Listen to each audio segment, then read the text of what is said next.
con la modificación de la elección del Procurador General de la Nación.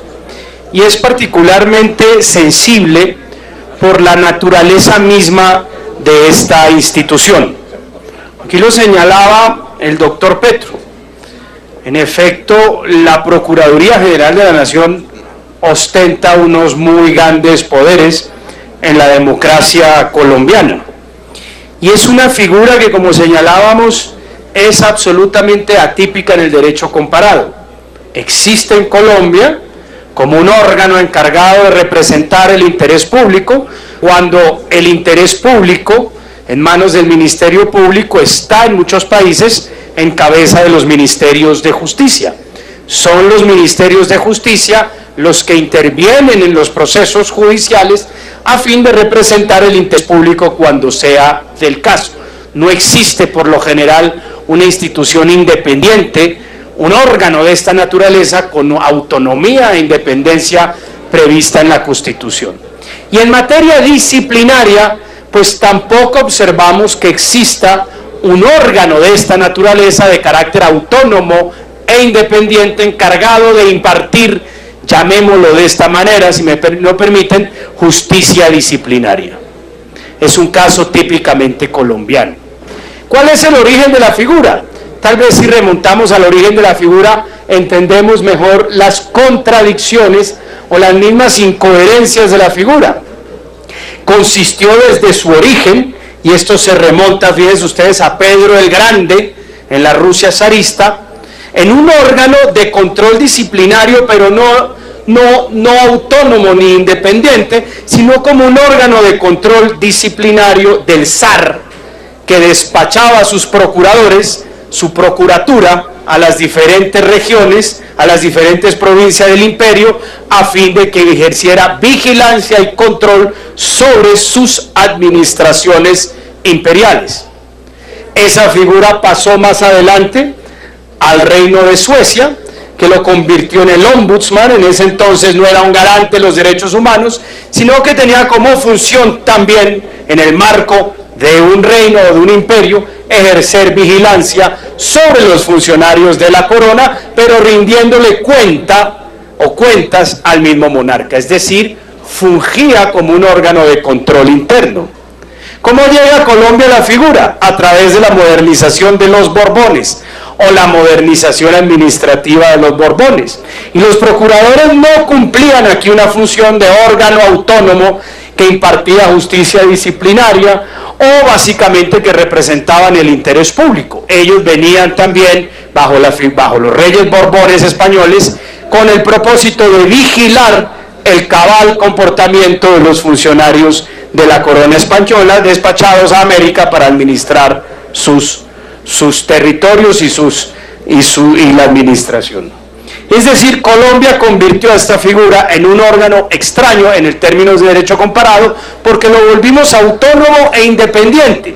Y a fin de darle consistencia a ese órgano autónomo e independiente encargado de disciplinar, creamos algo que tampoco existe en ningún lugar del mundo, que es un código o un manual de derecho disciplinario. Derecho disciplinario, fíjense ustedes, no lo enseñan en ninguna universidad, porque el derecho disciplinario en sí no existe. Sigue siendo el derecho disciplinario en cualquier administración moderna un ejercicio de poder jerárquico por parte del superior jerárquico sobre el subordinado, sobre su subordinado. Lo que se logra es establecer ciertas garantías o ciertos mecanismos que garanticen, perdónenme la redundancia, que ese superior jerárquico no abuse del poder. Pero derecho disciplinario en sí, que constituye una rama del conocimiento jurídico, no existe.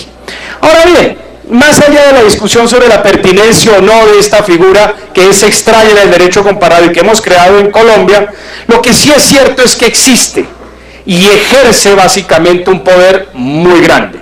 Muy grande porque efectivamente cuenta con un arsenal jurídico que es el cuerpo disciplinario, que además le permite tomar decisiones de fondo, no solamente sobre la continuidad y el futuro de la vida administrativa de un funcionario, sino que además puede quitarle la investidura en la práctica a un congresista y terminar o cesar básicamente el mandato de representación de un alcalde y de un gobernador.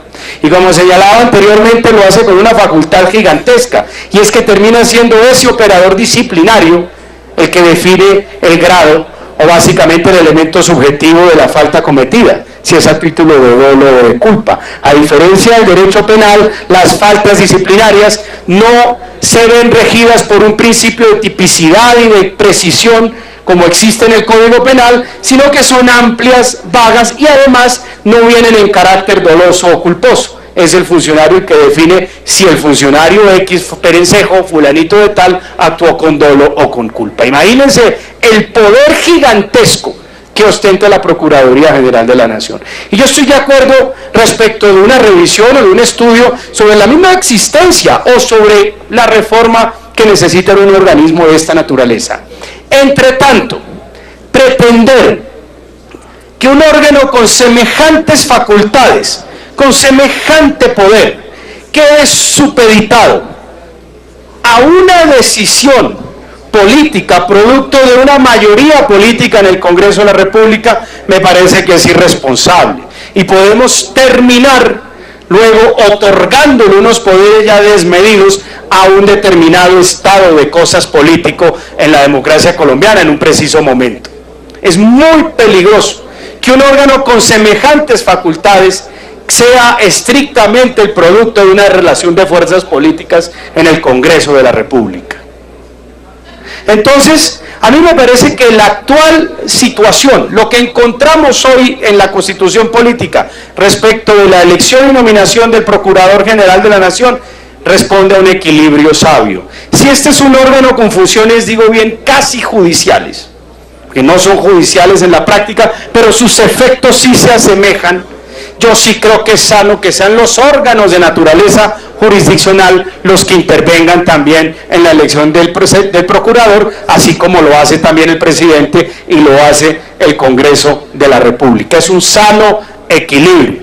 Si nosotros damos este paso y se lo entregamos al Congreso, terminaremos creando un monstruo, un poder gigantesco con un origen eminentemente político, que no se compara, como señalaba, con el origen mismo de la elección del Contralor General de la República, porque como lo señalaba, los órganos de control fiscal que no sean de naturaleza jurisdiccional, es decir, tribunales de cuentas, con origen en la carrera administrativa, como pasa en Europa, pues tienen origen en el Congreso. Y tienen origen en el Congreso para que informen al Congreso sobre la ejecución del gasto por parte de la rama ejecutiva. Su esencia es ser elegidos para el Congreso para equilibrar el poder con la rama ejecutiva, cosa que no. Para terminar, honorable senador.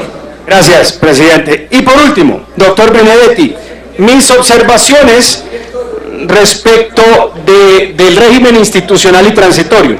El artículo 30 del gobierno trae un artículo transitorio que establece básicamente que los periodos del fiscal serán institucionales, es decir, que irán desde el principio de la elección del presidente hasta la terminación de su periodo, y que pues se necesita una transición y que por consiguiente el próximo fiscal tendrá un periodo de 6 años, dado que se necesita empatar.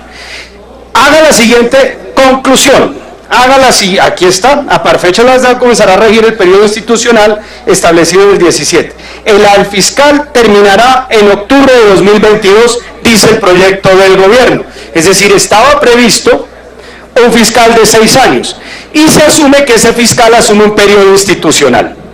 Por consiguiente, si se asume que el procurador también asume un periodo institucional, no colige usted, no deduce usted que también será por 6 años, ahí le dejo. No demorará en el séptimo debate en presentarse una proposición diciendo que como será institucional también, lo lógico es que sea por 6 años, doctor Benedetti. Así es. Señor coordinador de ponentes.